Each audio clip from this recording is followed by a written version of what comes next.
sauvons le legacy. On est souvent dans du code legacy, on veut faire du TDD, c'est difficile, donc ça vaut bien le coup de creuser un peu le sujet. Moi, c'est Johan Martinsson, je suis développeur depuis, ça va faire 18 ans maintenant.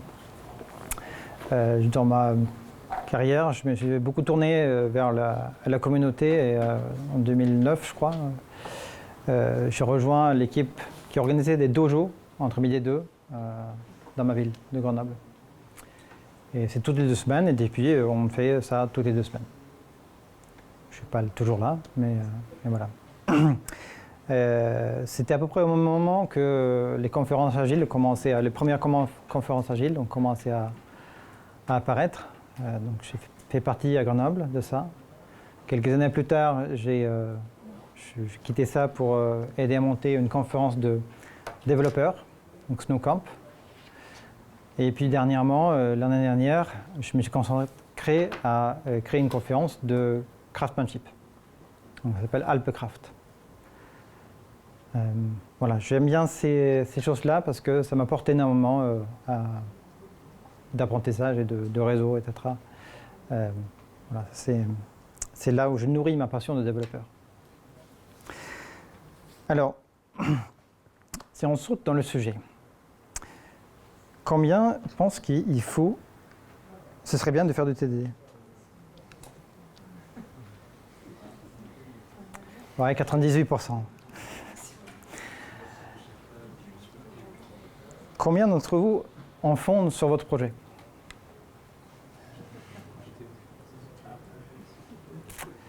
C'est peut-être 20%. Donc là, ce que moi je vois, c'est qu'il y a une grosse différence entre ce que vous pensez serait bien et ce qui est réellement fait. Donc on peut c'est normal, c'est comme ça un peu partout dans notre monde. Je pense que même la ratio ici est plus importante. Mais pourquoi? Pourquoi est-ce que cette gap? Parce que je pense qu'il y a des vraies raisons, il y a une explication rationnelle, si pas optimale, pour ça. Donc voilà, donc on va creuser un peu ça. Peut-être qu'il faut être bon dev pour faire du TDD. Parce que c'est quand même dur. Ah oui, super, désolé. Ouais. Hop là. Et donc là, c'est dans quel sens? Ouais, bon. Ma réponse est non. J'ai bien vu des gens qui sortaient de l'école, ou qui même ont appris à l'école, de faire du TDD. Donc ça, c'est pas nécessaire, c'est pas un besoin. Par contre, il est vrai qu'en apprenant le TDD, on devient de meilleurs développeurs.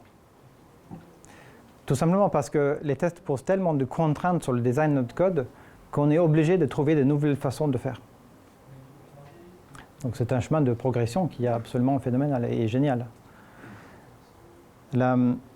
Pourquoi est-ce que les tests posent une contrainte? C'est parce que, en fait, c'est un client différent du code. On a déjà le code de prod qui appelle nos fonctions. Et là, pour chaque fonction publique, on va dire, de chaque classe, plus ou moins, on aura un deuxième client qui est le test. Et il est capable de designer pour que le code soit facile à utiliser pour 2 clients différents. Ça pose certaines contraintes qui sont bien pour la réutilisation du code et pour plein d'autres choses. Mais voilà, il y a un challenge à ça, donc c'est normal que c'est difficile. Peut-être il faut du bon code pour faire du TDD. Quand le code est vraiment dégueulasse, on ne peut pas vraiment en faire. Je pense que vous aurez pu l'imaginer. Non. Si on attend qu'on nous donne un projet en bon état pour faire du TDD, on peut attendre très longtemps. Pourquoi? Parce que le seul moment où un code non testé est en bon état, c'est au tout début du projet. Et c'est à ce moment-là que le code est trop simple pour qu'on ait besoin des tests.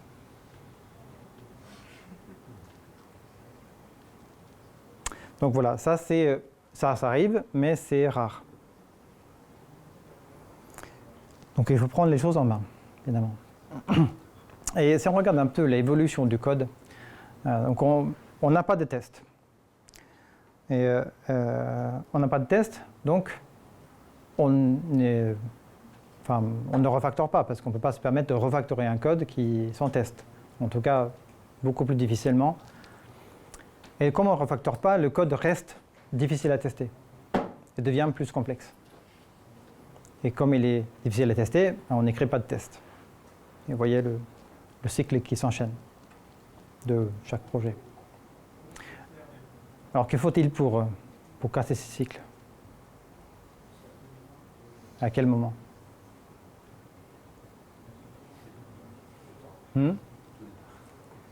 Au tout départ ou maintenant? Maintenant, il faut écrire des tests maintenant. Et il faut écrire ces tests-là et il faut les exploiter pour refactorer à fond, pour améliorer le code. Ce qu'on oublie souvent quand on commence à écrire des tests. Juste écrire les tests, c'est bon, j'ai fini. Non, le but, c'est vraiment d'exploiter ces tests-là pour améliorer le code. Et quand on fait ça, on rentre dans ce cycle vertueux, dans l'autre sens, c'est-à-dire qu'on a un test, donc on refactore, donc ça devient difficile à tester, donc on a plus tendance à écrire des tests, et voilà. Mais peut-être il faut du temps supplémentaire pour écrire les tests, pour faire de TDD. Et oui et non.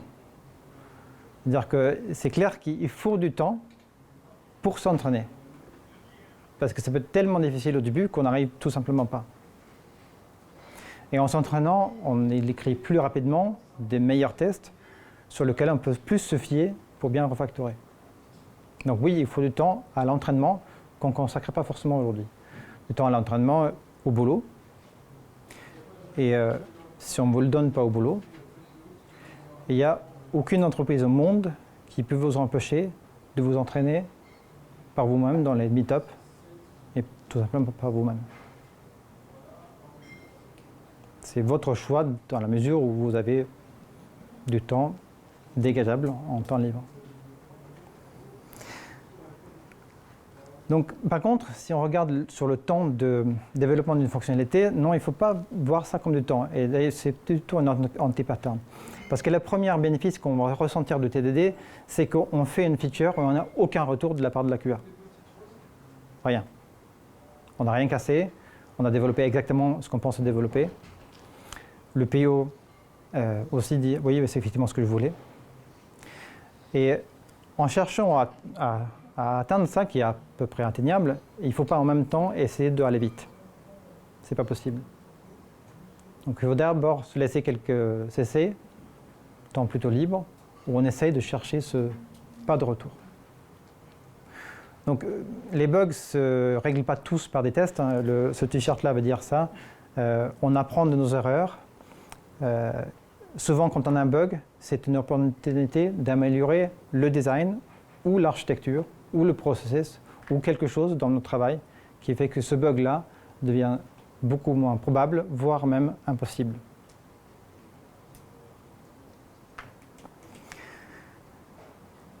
Et il y a une autre objection aussi, qu'on a trop de code. On a une base de legacy qui est énorme. Comment on va y arriver avec ça? Il y a une bonne nouvelle, c'est que chaque base de code ressemble à ça. Donc là, on a sur le axe en haut le nombre de changements pour un fichier. Et après, chaque pilier, c'est un fichier. Donc vous voyez qu'il y a très peu de fichiers qui sont modifiés très souvent. Donc, ce qui veut dire que si on concentre notre travail d'amélioration de code dans cette partie-là, pour un faible investissement, on a un très gros retour. Et assez vite, on va se retrouver à travailler majoritairement dans du beau code, même dans un projet dégueulasse.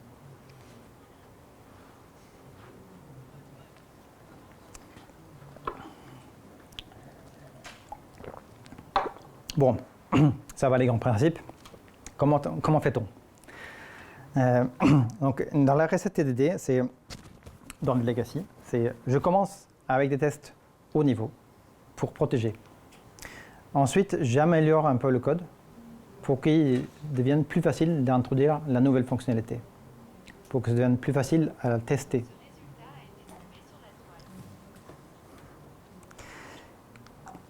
Parfois, à ce moment-là, j'écris plein de tests haut niveau, difficiles à maintenir dans la première étape, et j'en profite pour les descendre parce que maintenant, le code est mieux fait et c'est possible de tester bas niveau.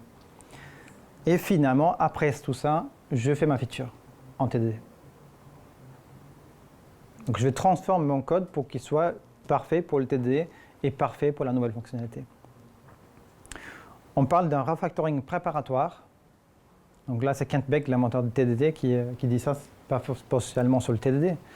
Mais si on applique ça, c'est qu'on va avoir un code de mieux en mieux, enfin un meilleur code, quoi, avec le temps.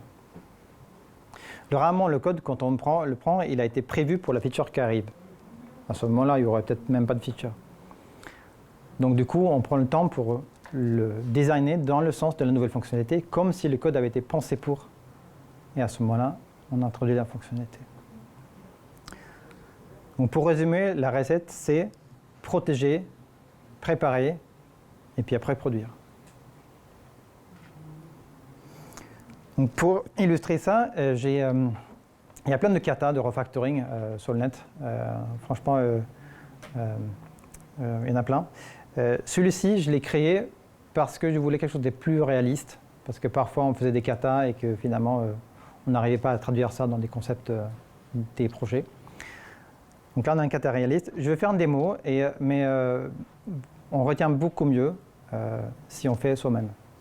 Là malheureusement je ne suis pas là demain, donc on ne peut pas le faire, mais je vous incite de le faire après m'avoir vu. Et au pire, il y a les vidéos de toute façon.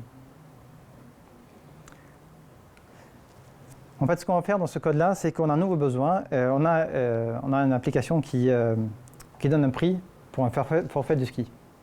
C'est de ma ville, la Grenoble. Voilà, j'ai implémenté le logique de prix de ma station de ski préférée.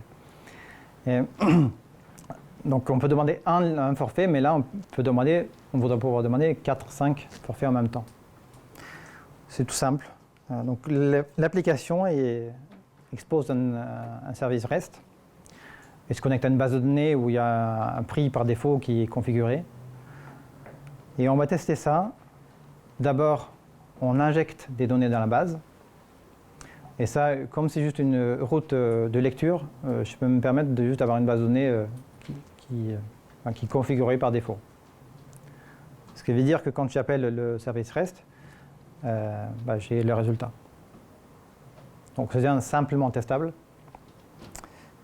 Et voilà, on va voir ça du coup. Donc là.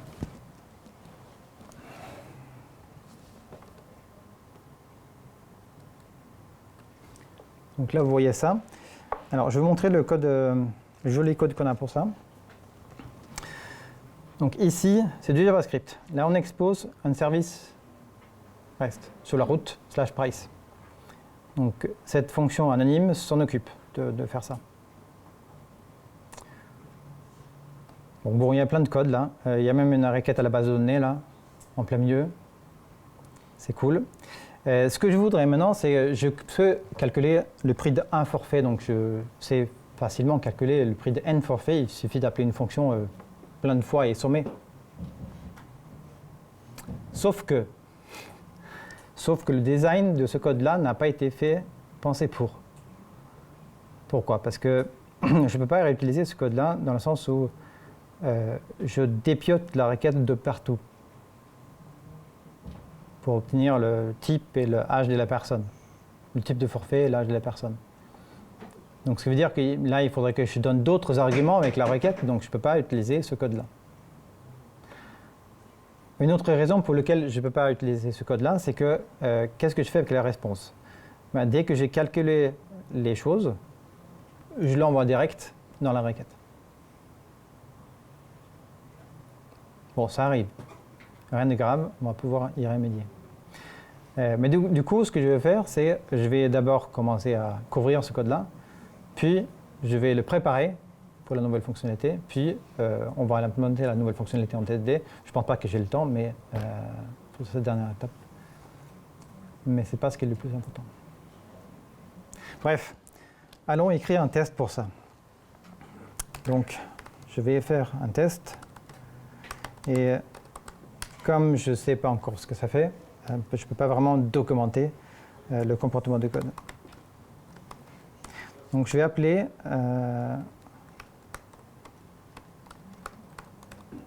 l'application et on peut faire comme ça pour appeler la route prices. Donc là, j'appelle la route prices et je récupère la réponse. Je sais, parce que j'ai regardé le code, type égale 1 jour, que c'est comme ça que cet argument se file. Ça, c'est le minimum pour appeler cette route-là.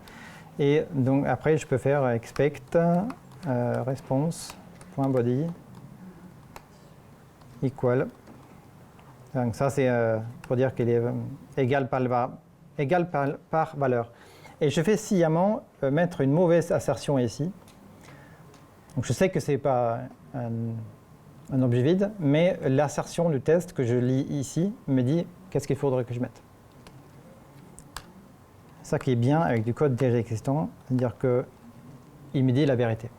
Et je suis juste à copier. Je suis juste en train de caractériser ce que ça fait actuellement. Donc j'ai un premier test là, je vais le refactorer un peu, extraire une variable là pour dire expected cost. Et voilà. Donc là je pourrais dire que it costs 35 for a day pass. Voilà, donc là je vais aller regarder ici pour voir qu'est-ce que j'ai déjà couvert. Donc j'ai couvert cette ligne-là avec un test. Et par contre, la ligne en dessous, là, n'est pas couvert. Donc le gris, ça veut dire pas couvert. Donc j'ai que à écrire un test pour ce cas-là. Donc là, j'ai en dessous de 6.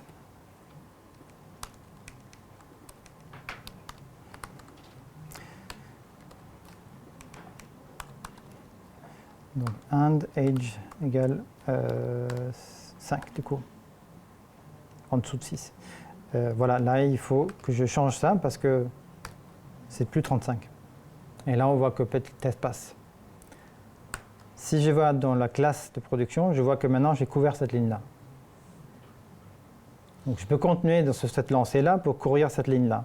Qu'est-ce qu'il faut que je mette là pour couvrir ça ?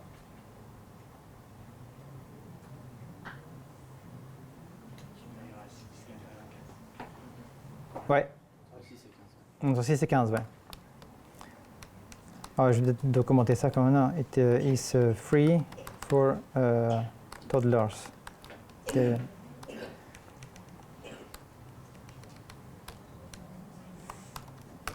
Euh, 15 Non, 4, 10, allez. Donc là, le prix est à 25, c'est marqué. Costs 25 for children between quoi? Between 6 and 14. À quel endroit tu as vu que c'était 25? Tu le sais ou c'est 30%? Je le vois dans le test. Ah d'accord, c'est l'IDE qui t'affiche là. Ouais, ça c'est l'erreur de test qui s'affiche à cet endroit-là. Okay. Le résultat attendu, c'est ton test runner qui exécute le code pour Ouais. savoir le résultat. Ouais. C'est comme, l'habitude, je lance les tests manuellement et j'ai une petite box en bas qui apparaît qui dit assertion failed avec A n'est pas égal à B, quoi. Okay. Donc là, c'est le test runner qui me l'affiche sur la ligne même. Et ça tourne les tests sur chaque sauvegarde en fait. Enfin, ça, chaque frappe chaque frappe. Voilà, et je peux aller regarder ici. Qu'est-ce qui me reste à couvrir? Cette condition-là, supérieure à 64.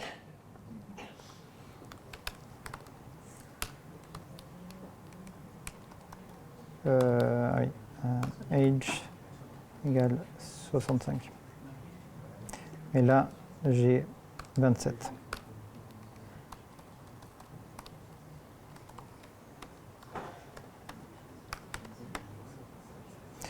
for retraité. Retire.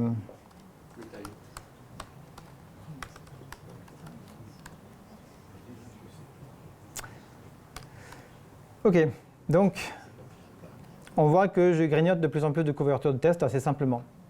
Donc je vais vous faire grâce des 3 tests qui restent à écrire pour le bas là, parce que vous avez quand même vu le...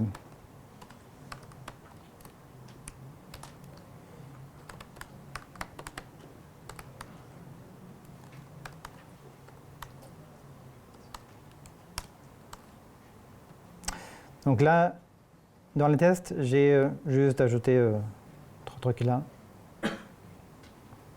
Et maintenant, je peux m'amuser à refactorer. Alors, il y a un petit truc là qui traite, parce que si j'ai 100% de couverture de code, est-ce que je suis safe? Non? Pourquoi? Hein? Il faut faire des mutations, ouais. C'est-à-dire que je ne suis pas sûr que si je change ça à 14, ça passe. En fait, là, c'est bon. Et si je le passe à 16, là, les tests passent encore. Donc, ça veut dire que je suis capable d'introduire un bug sans que les tests me le catchent. Donc, il faut faire ces mutations un peu manuelles pour s'assurer de la couverture de test. C'est extrêmement utile aussi quand ce n'est pas nous-mêmes qui avons écrit les tests, qu'on arrive sur du code et on se dit, OK, est-ce que le test suite est bon? Est-ce que je peux y aller? Donc, qu'est-ce qu'il faut faire? Tout simplement, ici, il faudrait arriver à le faire pour deux cas. Donc, raisonnablement, ce que je ferai, c'est que je fais une petite fonction qui... donc, j'extrais d'une variable là. Donc là, c'est age.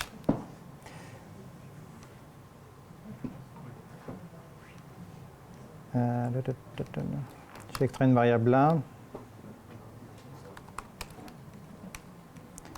Et je vais extraire une petite méthode qui me fait la duplication. On va dire qu'on élimine la duplication. Donc j'ai extrait une méthode pour ça. C'est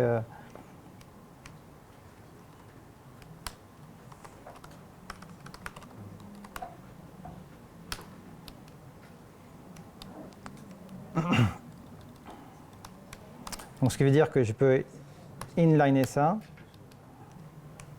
Je peux mettre tout sur une ligne à ce moment-là. Et le fait de mettre tout sur une ligne, je peux dupliquer la ligne et dire ah non, c'est pas là, c'est pas là qu'il fallait que je mette le truc, mais on voit, il faut que je vérifie chaque frontière, quoi. Voilà. Et il faut que je fasse la même chose pour tous les intervalles. Là, j'ai fait 2 lignes d'insertion, mais il y a aussi les tests paramétrés qui permettent de faire ça. C'est 2 outils qui servent à la même chose. Je vais faire comme si j'avais fait ça pour tous les tests, et je vais attaquer la partie bien rigolo, qui est le refactoring, ce que j'aime le plus. Donc, qu'est-ce qu'on peut faire avec ce code-là?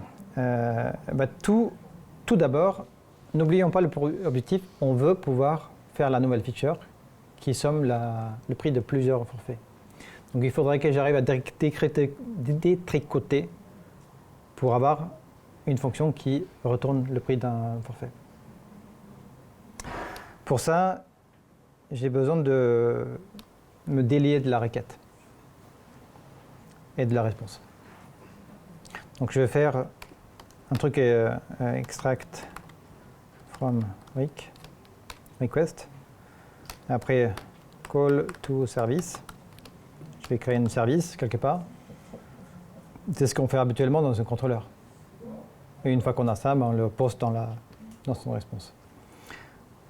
Donc comment on va faire ça? Donc là, je vais extraire une variable et je vais prendre toutes les occurrences de cette chaîne-là. Donc on leur donne ça age, et donc là, c'est la partie extract from request. Est-ce que j'ai du request ailleurs? Oui, là. Donc il faut que j'extrais ça aussi. Donc ça, c'est le lift pass type. Et vous voyez, en fait, il y a du night pass, il y a du day pass, et il y a plein d'autres variantes aussi. Et il faut que je mette ça tout en haut pour que ce code-là ne soit plus lié à la request. Qu'est-ce qui me reste? Il n'y a plus rien en rec. Par contre, il y a encore la réponse. Là, là, là. Ce que je peux faire là, c'est qu'à chaque fois que j'ai res.json, je peux l'assigner à une variable. Et à la fin de ce bloc-là, je peux faire res.json de ma variable. Donc, je vais faire let response. Et à chaque endroit où j'ai ça, donc j'ai ça à plusieurs endroits, hein. Je dis réponse égale et je enlève le parenthèse fermante là. Et j'ai dit à la fin, faire res JSON response. Et voilà. Je sais que c'est bon parce que mes tests passent. Et donc du coup, j'ai libéré tout ce bloc de code de rec res. Donc je peux l'extraire dans un service.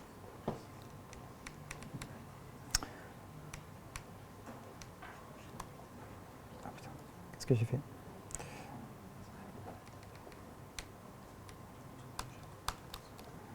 Donc je fais extract method pour le mettre dans une fonction globale qui est ailleurs. Je le déplacerai après.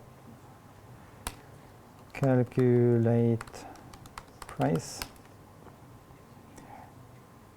Donc cette méthode-là est atterrie là-haut.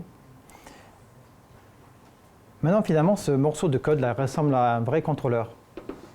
Je dépiote la requête, j'appelle un service et je poste la réponse. Presque, parce que là, j'ai quand même pas vraiment un service, j'ai juste une fonction statique. Donc ce que je vais faire, c'est que je vais introduire un service. Donc il n'existait pas encore, mais je peux le créer.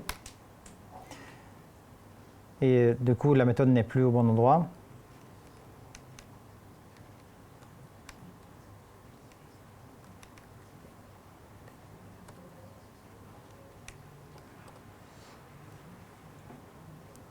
Problème de syntaxe. Et voilà. Là, c'est vert à nouveau. Donc, j'ai déplacé la méthode sur l'objet price calculator qui est un service. Alors, ça commence à ressembler à quelque chose. Il y a un truc qui ne me plaît pas, c'est que la connexion passe ici avec l'âge et l'EFPyTaf, alors qu'il ne change pas pour chaque appel. Donc, j'aurais mieux faire de passer la connexion dans le constructeur. D'accord? Donc, je vais d'abord... Je vais pas casser le code, hein. Je laisse les tests tourner et je fais en sorte que j'ai l'option de le prendre là aussi. Non, c'est pas ça que je voulais. Donc là, je l'ai passé là, je l'ai plus là.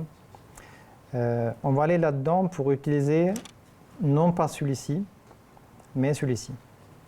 Donc private connection, c'est juste pour pouvoir faire 10 points. Pour que connection devienne membre de la classe calculator. Donc ce qui veut dire que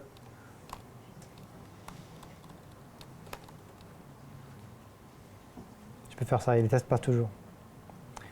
Et maintenant, puisqu'il n'y a plus personne qui appelle la connexion, je peux enlever ça de la signature de la méthode. Donc là, il y a un refactoring qu'on connaît un peu moins qui est change signature.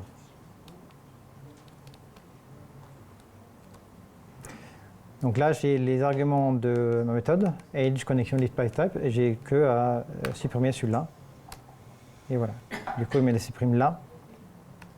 Et il me l'a supprimé aussi à l'appel. Ok, ça commence à ressembler à quelque chose. Je pense que cette classe service, il devrait habiter dans un fichier tout seul, à lui-même. Donc on va aller déplacer, donc move, price calculator. Donc là, je suis dans la price calculator, il a apparu ici.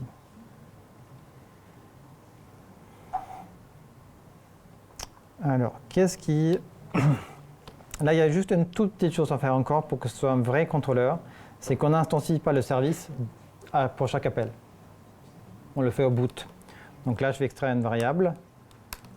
Et je vais déplacer cette variable-là en dehors du contrôleur proprement parlant. Je trouve des injections de dépendance sur le bord. Bref, alors, est-ce que j'ai quelque chose qui me permet de faire la nouvelle feature correctement? Presque. Il manque un petit problème qui est cette base de données-là. Je ne peux pas tester cette méthode-là ou exécuter cette méthode-là sans avoir une base de données qui tourne. Et ça, c'est un peu chiant. Donc, il va falloir m'isoler de ça. Donc, ce que je peux faire, c'est que je peux l'extraire dans une méthode, ce bloc de code. Et cette méthode-là, je peux le mettre sur un nouvel objet, par exemple un DAO, de la même façon que j'ai fait tout à l'heure. Donc, je vais extraire ça, extract method, d'abord dans la classe calculator, find base price. Donc ça, c'est le prix de base sur lequel on applique des pourcentages par la suite. Donc je dis, je voudrais plutôt avoir un new price DAO.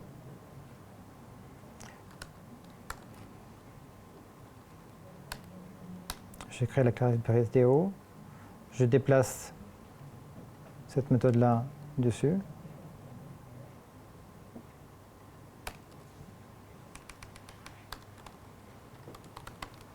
Et il a besoin de la connexion aussi.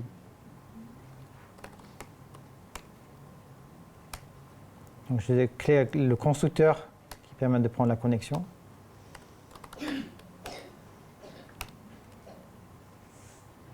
Et il faut le mettre public.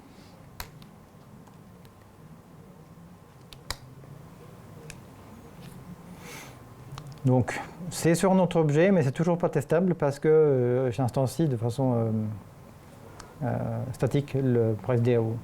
Donc il faut faire ça dans le constructeur et prendre ça en paramètre du constructeur. Donc je vais extraire ça, je vais le transformer en un field qui s'appelle price DAO et qui est initialisé dans le class, dans le constructeur, pardon. Donc ici. Et finalement, je dis il faut le passer en tant que paramètre du constructeur, comme ça je peux le remplacer dans les tests. Et je ne suis pas lié à cette technologie de base de données là. Donc là, je vais dire, j'introduis le paramètre, introduce parameter, price DAO. Donc là, il l'a passé là. Il faut aller ici pour faire les imports qui vont bien. Non. Il faut juste le rendre visible, cette classe-là. Et enlever des points de connexion. Là, je commence à avoir la vraie injection de dépendance. Ça, maintenant, la connexion n'est plus nécessaire là parce qu'elle passe uniquement là. Et ça, c'est normal. Donc, je vais aller changer la signature et l'enlever là.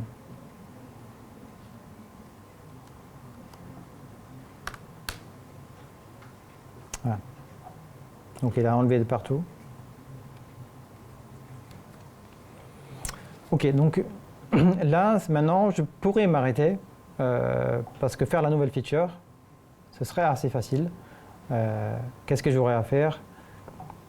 J'aurais à faire en TDD.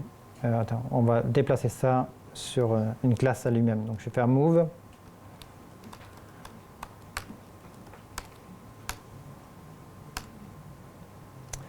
Donc, ouais. Donc j'aurais que à faire une nouvelle méthode ici qui boucle en appelant celui-ci en TDD. Et ce serait facile, enfin, c'est possible de faire avec que des tests unitaires. Et quasiment tout le code serait testé avec ça. Et resterait de faire une nouvelle service ici, courte. Mais pour ça, j'aurais besoin de, à mon avis, qu'un seul test au niveau.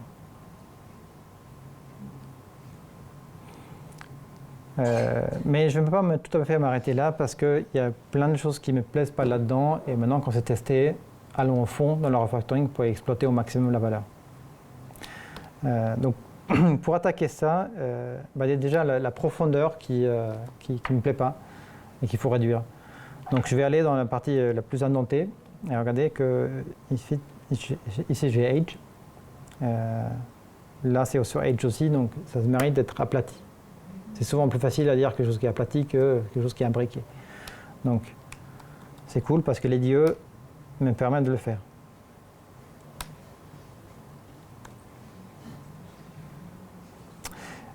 Donc là, c'est va. Là, je ne sais pas trop faire des choses. Il y a un truc bizarre que je vais attaquer tout à l'heure.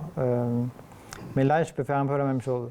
Donc là, je ne peux pas faire le même truc magique que j'ai fait tout à l'heure parce que, en fait, il faut que le if-else interne, pour pouvoir l'aplatir comme ça, il faut qu'il soit dans le else. Là, or là, il est dans le if.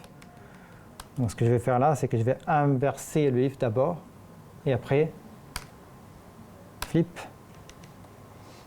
Et là, je peux faire merge.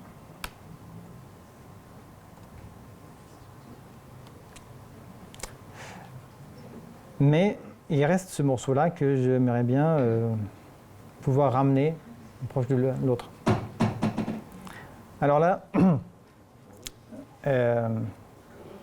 il existe une technique générique, c'est-à-dire que si je veux supprimer ce if-là, je peux le faire à condition de enrober chaque statement sous-jacente avec ce même if.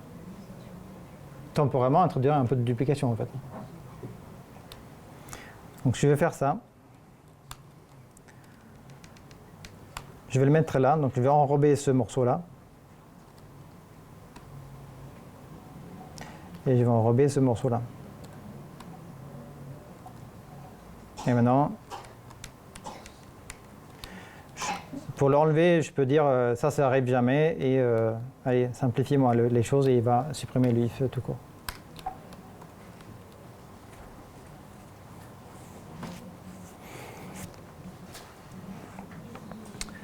Là, il y a une ligne qui n'est pas exécutée par mes tests, que je n'arrivais pas à écrire des tests pour cette ligne-là. Bon, c'était un peu difficile à comprendre pourquoi, mais maintenant on comprend mieux pourquoi est-ce que cette ligne-là n'est plus exécutée. C'est du code mort, de complexité accidentelle. Donc, je vais dire ça.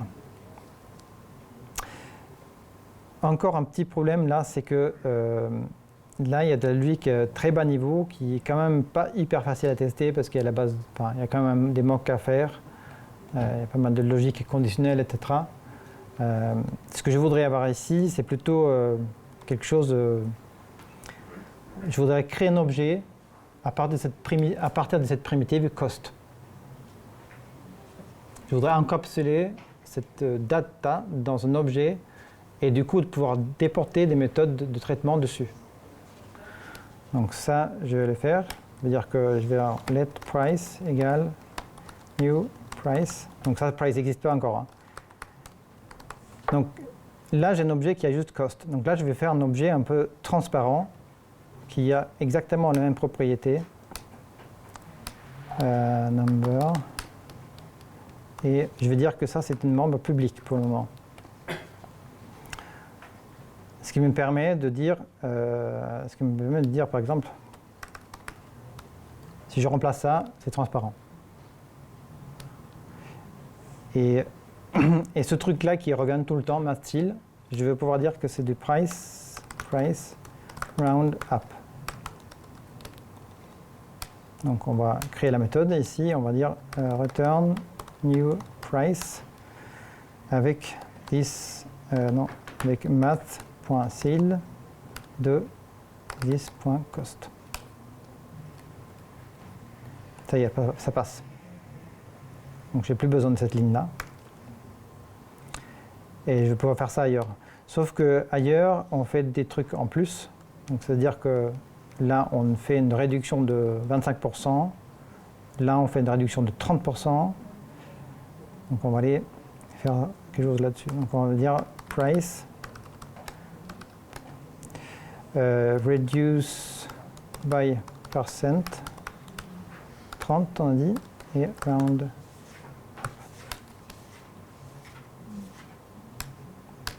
Je crée la méthode return new price avec this.cost fois, alors 1 moins le pourcent. Ah, il est mal nommé celui-là. Et les tests ne passent plus parce qu'il me faut mettre le divisé par 100 là.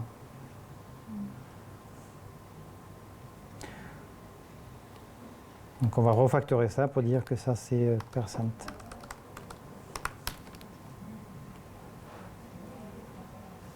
Voilà. De cette manière-là, allez, on applique ça par là aussi.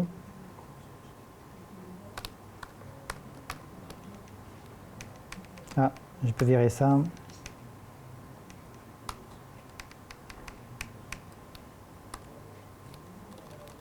Et ça, c'est 60%.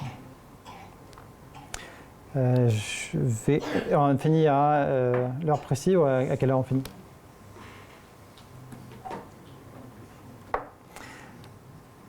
Bon, le reste, c'est. Là, je répète le roundup. Ah oui. Et il reste à faire ça. Price free. Ça, c'est un peu plus explicite. Et return new price de 0.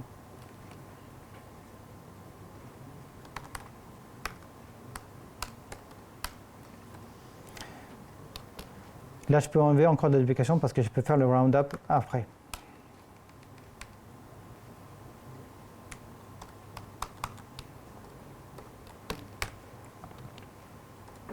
Bon, bref. On est prêt pour faire du TDD. Je ne vais pas avoir le temps. Et, pour faire ça, on fait un kata ce soir.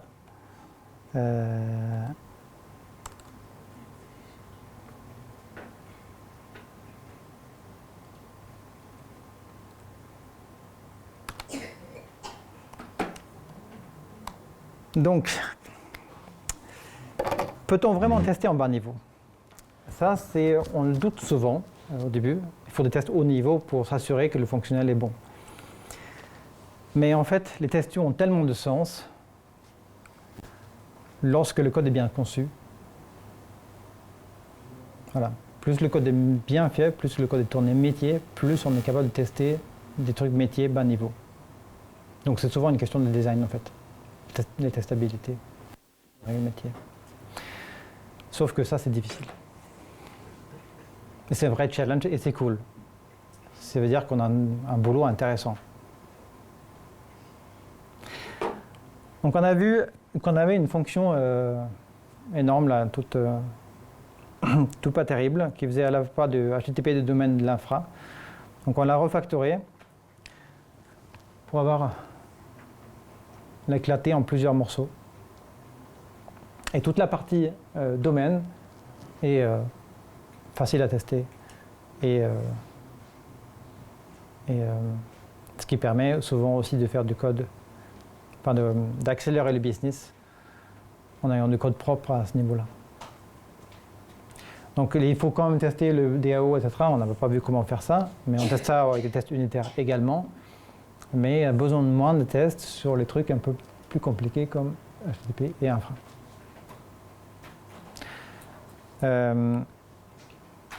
Alors, qu'est-ce qu'il y a à retenir? Si on veut se lancer dans un TDD, à quoi faut-il allouer du temps? Qu'est-ce que vous avez retenu du début de la science?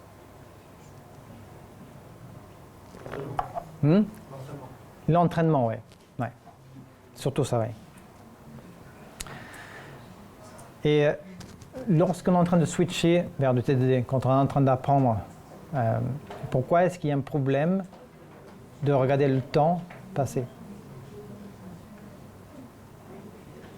Et pourquoi est-ce qu'il vaut mieux mesurer le manque de retour?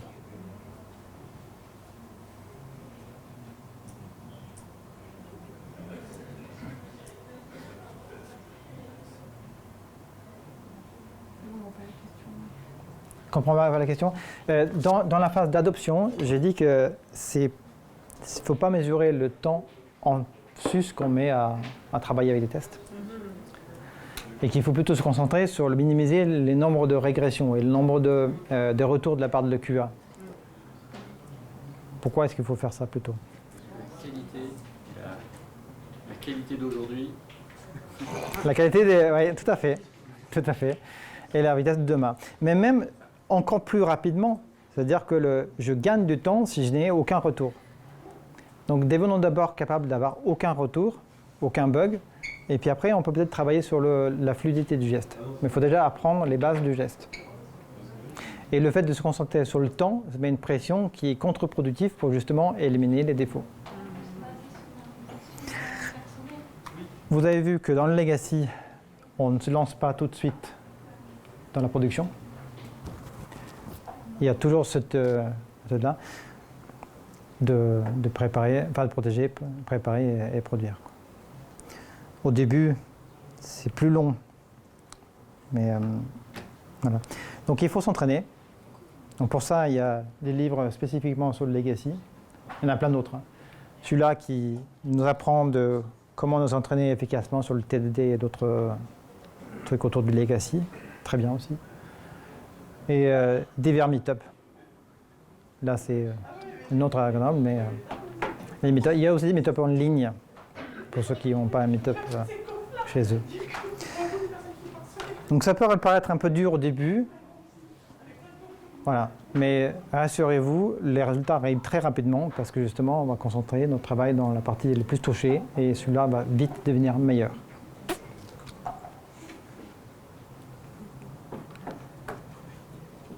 Voilà.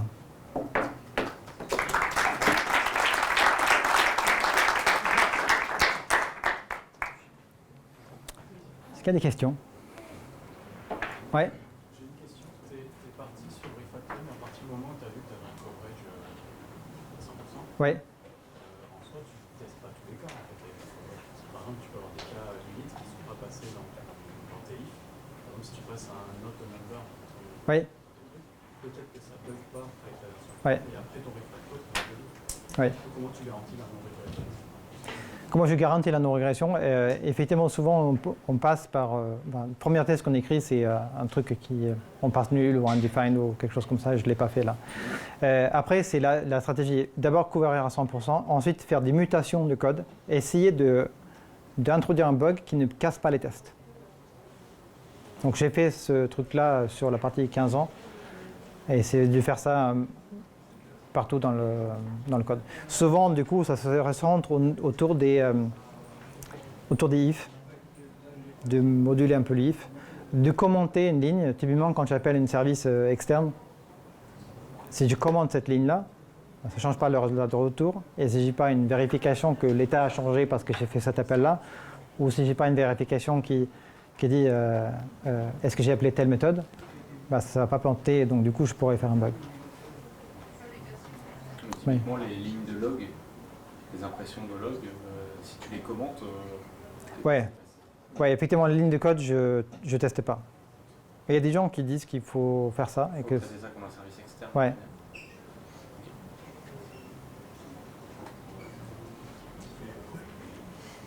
Ça complète la question, mais est-ce que toi, tu considères que tu commences à refactorer un peu plus de risque? Tu dis, de toute façon, j'ai un risque et j'ai un peu diminué. Ce que je veux être capable de faire, c'est de refactorer de façon très agressive comme j'ai fait là. C'est le surcoût d'écrire les quelques tests qui me manquent pour être capable de faire ça et pas beaucoup. Donc je m'arrête pas à peu près. Par contre, il y a un côté un peu évolutif, c'est-à-dire que je vais faire quelques refactoring pour rendre plus facile à tester en cours de route, quoi. Donc, je vais avoir, si j'ai un test, je peux me permettre de faire un extract method sans souci, même un truc un peu manuel. Voilà, donc c'est parfois c'est pas aussi clair la coupure entre j'écris tous les tests pour protéger et je fais le refactoring. Il y a des refactos que tu sais qui sont sans risque, tu peux les appliquer pour pouvoir en faire. Pardon? Il y a des refactos que tu connais, tu sais qui sont sans risque, Ouais. donc tu les appliques pour pouvoir coder d'autres dérivés. Oui. Et d'ailleurs, très souvent, je vais commencer avec des tests moins hauts que ça, enfin haut par rapport à ce que je veux faire, mais je vais d'abord prendre une fonction de 2000 lignes, je vais identifier les 150 sur lesquels je veux intervenir, je vais faire un gros extract method avec un bloc qui a du sens, Et je vais faire ça, je n'ai pas de test. J'ai peut-être un test haut niveau, mais qui protège quand même moyennement. Donc quand je vais essayer d'intervenir le minimum possible, et si possible, avec des refactoring automatiques, quand je ne suis pas bien protégé par les tests. Petite question par rapport au langage. Oui. Là, c'était ultra rapide parce que tout était fait JavaScript, TypeScript, et tu avais du coup le coverage en direct. Oui, Par exemple, principalement du Java. oui. C'est beaucoup moins pratique, même si c'est possible de calculer le coverage, mais à chaque fois, on doit recompiler, ça prend 5 secondes à chaque fois. Et Ouais. c'est pas la même chose que ça. Est-ce qu'il existe des plugins ou des choses? Je sais pas. Ouais, est-ce qu'on peut avoir un feedback immédiat en Java? Ouais. Alors, IntelliJ est vraiment bien, mais il est quand même hyper naze à ce point-là. Eclipse est bien meilleur sur ça. Et combiner ça avec Infinitest, on a un retour immédiat, parce qu'il fait une compilation incrémentale. Je ne sais pas pourquoi IntelliJ ne fait pas ça.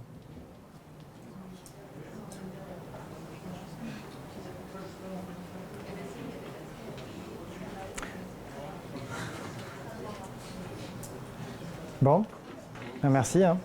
Et je vous invite vraiment à essayer de l'exercice par vous-même pour valider que vous avez compris.